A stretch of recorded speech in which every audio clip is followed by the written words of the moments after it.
दर्शकों, स्वागत है आपका विदिशा हलचल न्यूज में। मैं हूं कृष्णकांत सिंघारी। अब देखते हैं दिन भर की खास खबरें। यातायात व्यवस्था में सुधार के चलते कलेक्टर व एसपी निकले थे सड़क पर। यातायात प्रभारी ने बताया, सब्जी फल विक्रेताओं को किया व्यवस्थित।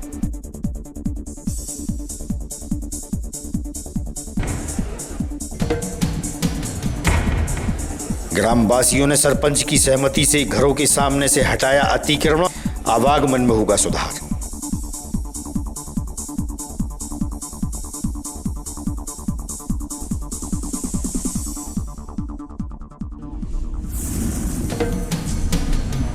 और रायसेन जिले की सांची को विदिशा में जोड़ने की पहल है जारी। शहर के जिम्मेदारों ने विधायक को सौंपा ज्ञापन।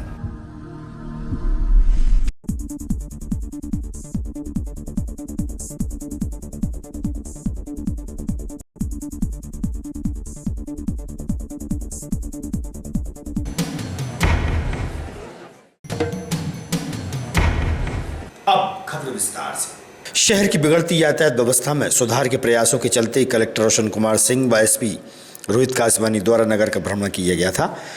वहीं नगर के दुकानदारों द्वारा किए गए अतिक्रमण पर नगरपालिका प्रशासन द्वारा कार्यवाही की गई एवं सब्जी एवं फल विक्रेता को व्यवस्थित किया जा रहा है। इस संबंध में यातायात प्रभारी ने बताया।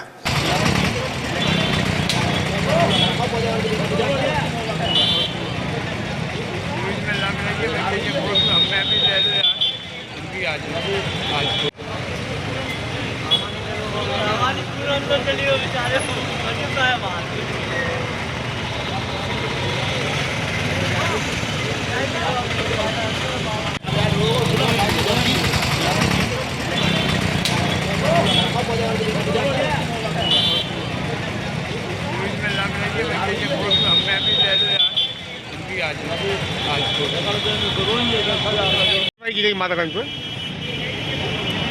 क्या है कि यहाँ बनवे शुरू होना है तिलक चौक से माधोगंज के बीच में।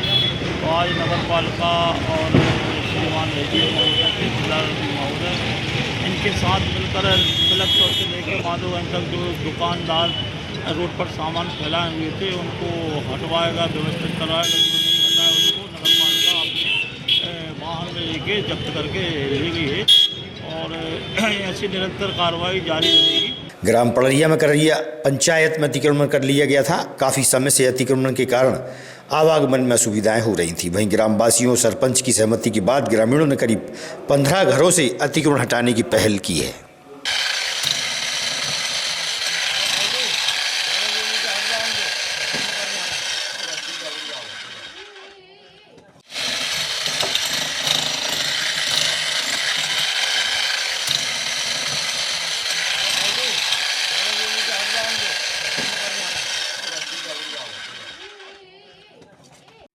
मेरा नाम अमित कुशवाहा है। मैं ग्राम पंचायत करैया सरपंच प्रतिनिधि। आज पड़रिया में किस तरह की कार्रवाई चल रही है? कैसे यहाँ काफ़ी दिनों से एक समस्या आती थी। यहाँ पर एक तो नाली की समस्या बहुत थी और यहाँ पर पीछे क्या किसानों के खेत लगे हुए हैं। बड़े ही समस्या से किसान अपने ट्रैक्टर ले जाया करते थे। फिर सारे किसानों के यहाँ के जो निवासी सबसे मेरी बात हुई, सब सहमत हुए कि हम अपना घरों का अतिक्रमण हटाने तैयार हैं।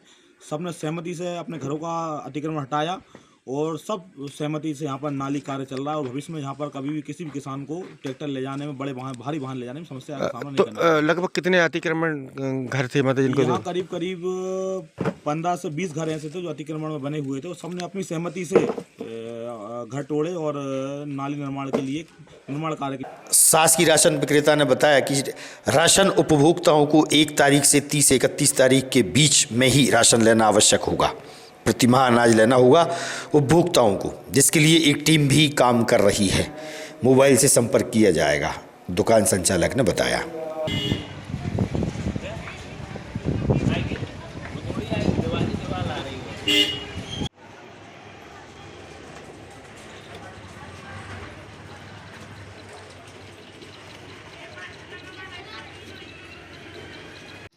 मेरा नाम विनोद नामदेव है। कौन सी कंट्रोल है? कितने नंबर है? वार्ड नंबर 21, दुकान कोड 270-1075। अच्छा, तो क्या व्यवस्था की है शासन के द्वारा यहाँ पर? व्यवस्था ये की है, ये सार्वजनिक वितरण प्रणाली के अंतर्गत भारत सरकार ने निःशुल्क खाद्यान्न वितरण का प्रावधान रखा। जिसमें हमारे डीएसओ महोदय, माननीय कलेक्टर महोदय और माननीय कनिष्ठ फूड अधिकारी महोदय द्वारा 1 से 30 तारीख तक का वितरण सुचारू रूप से रखा गया। अभी क्या व्यवस्था थी? अभी ये व्यवस्था है कि माननीय कलेक्टर महोदय, माननीय डीएसओ महोदय और कनिष्ठ अधिकारी महोदय द्वारा निर्देश दिया गया कि वार्ड में जो शेष रह गए हैं जिनको खाद्यान्न प्राप्त नहीं हुआ, तो अभी हम माननीय पार्षद महोदय के पास गए। 8-10 परिवार रह गए थे, उनको सूचित किया। नहीं, अभी कैसी व्यवस्था थी? जैसे अब 1 तारीख से 31 तारीख तक मिलेगा, उसके पहले क्या व्यवस्था थी? उसके पहले भी 30 तक थी, पर इतना जोर नहीं दिया जाता था कि जो ले गए। लेकिन अब सरकार द्वारा ये किया गया कि कोई भी ये अपना उपभोक्ता खाद्यान्न। ग्राम पड़ैया में हाईवे के पास पुलिया का निर्माण हुआ था, वहीं रोड पर उभरे गड्ढे के कारण अप्रिय घटना से इनकार नहीं किया जा सकता। जिम्मेदारों को ध्यान इस ओर नहीं जाना समझ से परे है।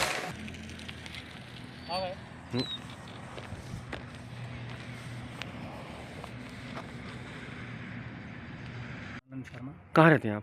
जी सर, बेरखेड़ी। यहाँ पर जो पुलिया है, पुलिया में एक गड्ढा हो रहा है, क्या कहेंगे इसके बारे में?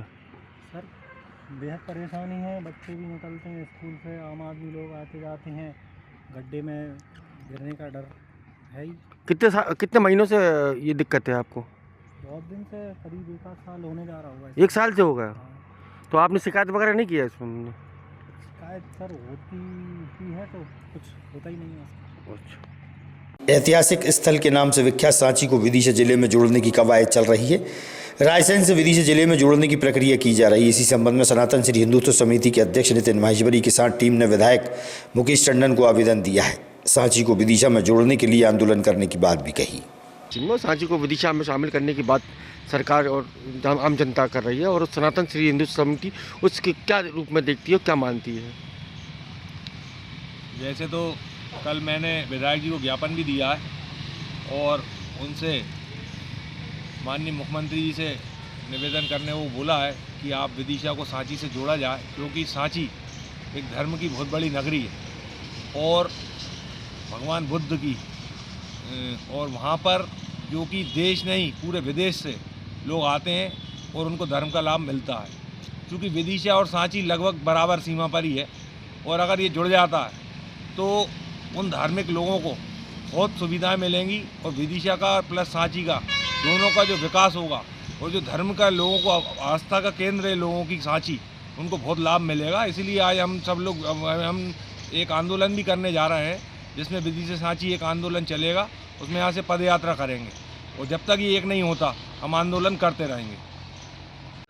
मैं बलराम मालवी, सांची वार्ड नंबर 1 से पार्षद हूँ। सांची में मेला लगता है हर वर्ष, इस वर्ष भी लगेगा। कब लगेगा, कौन सी तारीख में लगेगा, क्या तैयारी चल रही है? पहली बार सांची स्तूप में मेला इसलिए लगा था कि भगवान बुद्ध के परम शिष्य सारिपुत्र और महामौदगल्यायन उनकी अस्थियां सांची में रखी थी। मगर ब्रिटिश टाइम में अंग्रेज यहाँ से उन अस्थियों को इंग्लैंड ले गए थे। बाद में बौद्धिस्ट समाज ने उस बात की पुरजोर मांग रखी, तो उस समय देश के तात्कालिक पहले प्रधानमंत्री पंडित जवाहरलाल नेहरू जी थे। उनसे जब इस बात को रखा गया कि उन अस्थियों को हमारे देश में लाया जाए, तो फिर उन अस्थियों को पंडित नेहरू जी इंग्लैंड से भारत लेके आए। फिर उस बात को ये कहा गया इन अस्थियों को कहाँ रखा जाए। तब पूरे देश के बौद्धिस्ट लोगों ने इस बात का मंथन कर सांची स्थान को चुना कि सांची में उन अस्थियों को स्थापित किया जाएगा। तब से लेकर 30 नवंबर 1952 दिन रविवार था। उस दिन जवाहरलाल नेहरू हमारे देश के जो पहले प्रधानमंत्री थे, वो सारिपुत्र और महामौदगल्यायन की पूज अस्थियाँ लेकर सांची आए थे। जब से सांची में प्रतिवर्ष उन अस्थियों का पूरे अंतर्राष्ट्रीय स्तर के बौद्ध समुदाय के लोग यहाँ आकर उनकी पूजन करते हैं, उनकी मानता करते हैं। चूँकि दिन रविवार था, मगर जब हमारे मध्य प्रदेश में मुख्यमंत्री माननीय शिवराज सिंह चौहान जी बने, और उस समय तात्कालिक संस्कृति मंत्री स्वर्गीय श्री लक्ष्मीकांत शर्मा जी थे, तो उन्होंने इस अस्थि पूजन को 3 दिन का किया। उन्होंने शनिवार से पूजन शुरू कराई, इतवार और सोमवार तक पूजन कराई। 3 दिन कार्यक्रम हुआ। बाद में उनके जाने के बाद फिर दूसरे कार्यकाल में शिवराज जी के इसको 2 दिन का कर दिया गया। अभी वर्तमान में पहली बार ऐसा हो रहा है कि यह मेला हमेशा की परंपरा के अनुसार यहाँ नवंबर के आखिरी रविवार को यह मेला आयोजित किया जाता था। मगर इस बार चूँकि देश के प्रधानमंत्री माननीय नरेंद्र मोदी जी को यहाँ के स्थानीय जो बौद्ध सभा के अध्यक्ष हैं परम पूज्य बानगल उपतिस्थ नायक थैरो जी और बिमल तिस्थ नायक थैरो, इन्होंने देश के प्रधानमंत्री माननीय यशस्वी नरेंद्र मोदी जी से यहाँ आगमन के लिए अपना आमंत्रण उनको दिया था और उनकी अटकलें भी लगाई जा रही थी कि देश के प्रधानमंत्री सांची आएंगे। इसको लेकर ये मेला आखिरी नवंबर की जगह, नवंबर के आखिरी रविवार की जगह ये दिसंबर में पहुंच गया और इस बार मेला 30 नवंबर और 1 दिसंबर को होने वाला है। 30 नवंबर को शनिवार होगा और 1 दिसंबर को रविवार होगा। ये मेला बस अपनी परंपरा से 1 हफ्ते आगे बढ़ गया है। लगता है वो कब लगेगा, क्या तैयारी चल रही है? सांची में ये मेला 30 नवंबर और 1 तारीख को लगेगा और इसके लिए प्रशासन भी पूरी तरह से अच्छी तैयारी में जुटा हुआ और हमारी नगर परिषद भी पूरी तरह से तैयारी में है और साफ़ सफाई की व्यवस्था भी विशेष रूप से यहाँ की गई है।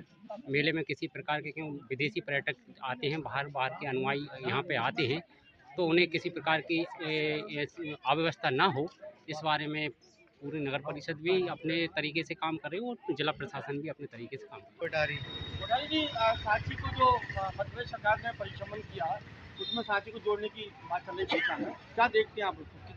सांची को तो विदिशा में बहुत पहले ही जोड़े आना चाहिए था, क्योंकि लोगों को बहुत परेशानी होती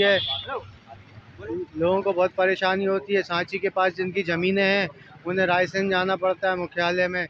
विदिशा से जुड़ने से ये हो जाएगा कि वो विदिशा में काम हो जाएगा और बिजनेस बढ़ेगा। और सांची क्या मतलब एक धरोहर है देश का इतना बड़ा, वो विदिशा में आएगा तो विदिशा को भी बहुत फायदा होगा। मेरा नाम सुभाष बोहत है। विदिशा में मैं समाज सेवी हूँ, कांग्रेस पार्टी का कार्यकर्ता हूँ। जी, मध्य प्रदेश सरकार द्वारा जिले का और मध्य प्रदेश का परिश्रमण किया जा रहा है, सांची को विदिशा में जोड़ने की बात चल रही है, तो क्या लाभ होगा, क्या नुकसान होगा? देखिए, 100% सांची के लोगों को तो लाभ होगा, लेकिन विदिशा जिले में अगर सांची जुड़ती है तो पर्यटक स्थली, विश्व प्रसिद्ध स्थली होने के कारण हमारे विदिशा जिले का नाम पूरी दुनिया में भी बहुत बड़ा नाम हो जाएगा। और मैं कहता हूं, मध्य प्रदेश सरकार के आदरणीय मोहन यादव जी, मुख्यमंत्री जी को मैं धन्यवाद देता हूं कि उन्होंने सांची को विदिशा में जोड़ने का काम किया है। ये गौरवान्वित करने वाला काम है। सांची के जितने ग्रामीण क्षेत्र और नगर क्षेत्र विदिशा से जुड़ेगा, इससे आशातीत उन लोगों को ज़्यादा लाभ होगा, क्योंकि उन्हें रायसेन जाना पड़ता था हर काम के लिए, सरकारी काम के लिए, लेकिन विदिशा उनके बिल्कुल नज़दीक है। तत्काल प्रभाव से वो 10 मिनट में अपने विदिशा आके अपना काम करा सकेंगे। कमलेश सेन जी, आप एक सामाजिक कार्यकर्ता हैं, रेलवे सलाहकार की समझती है, जैसे कि अगर सांची विदिशा में जुड़ती है तो क्या लाभ होगा, किस दृष्टि से देखते हैं आप उसको, सांची को विदिशा में जोड़ना? सबसे बड़ी खूबसूरती तो ये होगी कि विश्व धरोहर जो सांची है, सांची के स्तूप हैं, वो हमारे ज़िले की शान बढ़ाएंगे। तो ज़िले की सीमा से जुड़े हुआ विधानसभा है, वहाँ के विधानसभा के नागरिकों को भी अपने जिला मुख्यालय से करीब होने के कई फ़ायदे मिलेंगे। और इसके साथ साथ राजनीतिक दृष्टिकोण से भी जनप्रतिनिधियों को जो जिला मुख्यालय पास में पड़ता है, तो आने जाने में बहुत सुविधाएँ होंगी। जुड़ना लाभ का ही एक विषय हो सकता है, बाकी मुझे लगता है इसके जुड़ने से बहुत सारे लाभ आम नागरिकों को भी होंगे। परिवर्तन किया जा रहा है इसमें कि अन्य स्थानों पर भी परिवर्तन किया जा रहा है कि सांची को विदिशा में शामिल करने की बात चल रही है। ऐसे में किस तरह की खुशी आपके शहर में देखी जा रही है?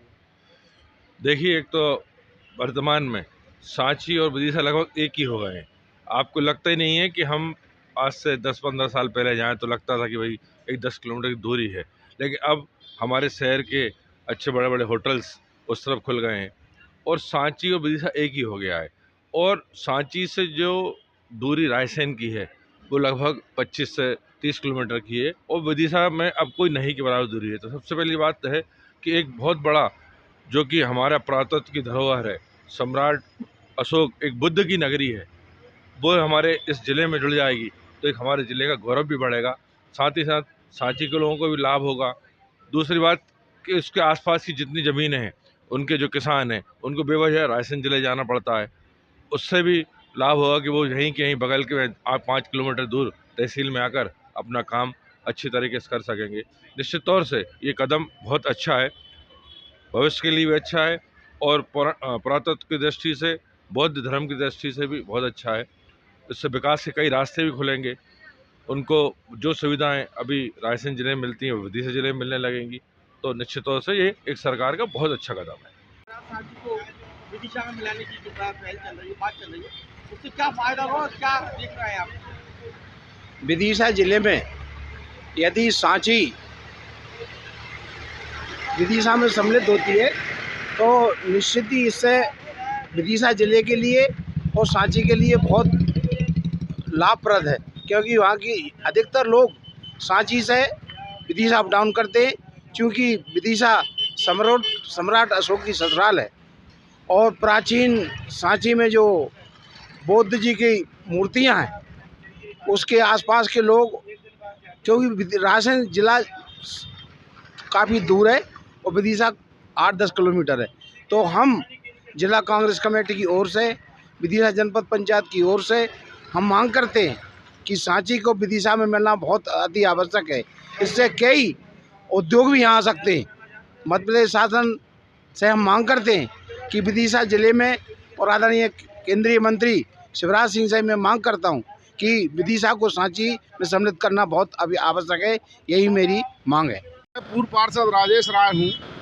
जी, मध्य प्रदेश सरकार का द्वारा परिसीमन किया जा रहा है और उसमें विदिशा को सांची में जोड़ने, सांची को विदिशा में जोड़ने का एक मुहिम चल रही है, इसमें क्या विचार है आपके? सांची जुड़ने से निश्चित ही विदिशा को लाभ होगा और सांची को भी लाभ होगा कि पर्यावरण और पुरातत्व के हिसाब से विदिशा में एक ऐसा स्तंभ जुड़ जाएगा जिससे विदिशा जिले को एक नया नाम मिलेगा और कई ऐसी गाड़ियां होंगी रेलवे की जो विदिशा स्टेशन पर नहीं रुकती, वो सांची पे हम रुकवाने की कोशिश करेंगे।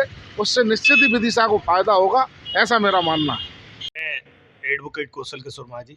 और माझी जी, देखा जा रहा है मध्य प्रदेश सरकार के द्वारा अभी कुछ मध्य प्रदेश में परिसीमन को लेकर जिले बनाने की बात चल रही है अलग अलग क्षेत्रों में, उसी में सांची भी शामिल है। सांची को विदिशा में शामिल करने का एक कार्य सूचना मिली है, उसमें सांची अगर विदिशा में शामिल होती तो क्या लाभ होगा? सांची यदि विदिशा में सम्मिलित होती तो उससे कई लाभ हमें मिलने वाले हैं। जैसे कि अभी वर्तमान में नगर पालिका है, हो सकता है कि सांची मिलने के कारण नगर पालिका को नगर निगम भी किया जाए। और सांची एक हिस्टोरिकल प्लेस है जहाँ कई टूरिस्ट आते हैं, तो उसका भी हम सबको लाभ मिलेगा। रोजगार की जो एक मेन भूमिका रहती, तो सांची विदिशा में सम्मिलित होगी तो एक रोजगार के नए अवसर भी हमें मिलेंगे।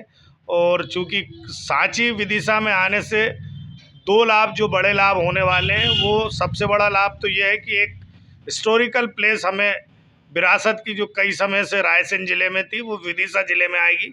बाकी बहुत सी हिस्टोरिकल प्लेस विदिशा ज़िले में पहले से थी, एक नई और हमारे विदिशा ज़िले की बढ़ेगी, जो बड़ी सौभाग्य हमारे सबके लिए होगी। जी, अपने परिचय है? अर्पित उपाध्याय। जी, मध्य प्रदेश सरकार के द्वारा परिसीमन किया जा रहा है जिसमें विदिशा में सांची जोड़ने की पहल चल रही है, बात चल रही है, किस तरीके क्या देखते हैं आप उसको? सांची अगर विदिशा में जुड़ता है निश्चित रूप से सांची के लोगों को काफ़ी लाभ होगा। अभी उनको जिला स्तरीय काम के लिए रायसेन जाना पड़ता है जो सांची से दूर पड़ता है, विदिशा उनको नज़दीक पड़ेगा, उनको लाभ होगा। और सांची एक विश्व पर्यटन स्थल है, सांची स्तूप जो कि बहुत ही फेमस है, वो हमारे विदिशा ज़िले में आ जाएगा, बहुत अच्छा रहेगा विदिशा के लिए। आज की खबरों को देते हैं पर विराम। आगामी खबरों के लिए आप देखते रहिएगा विदिशा न्यूज़। रहिए अपडेट। नमस्कार।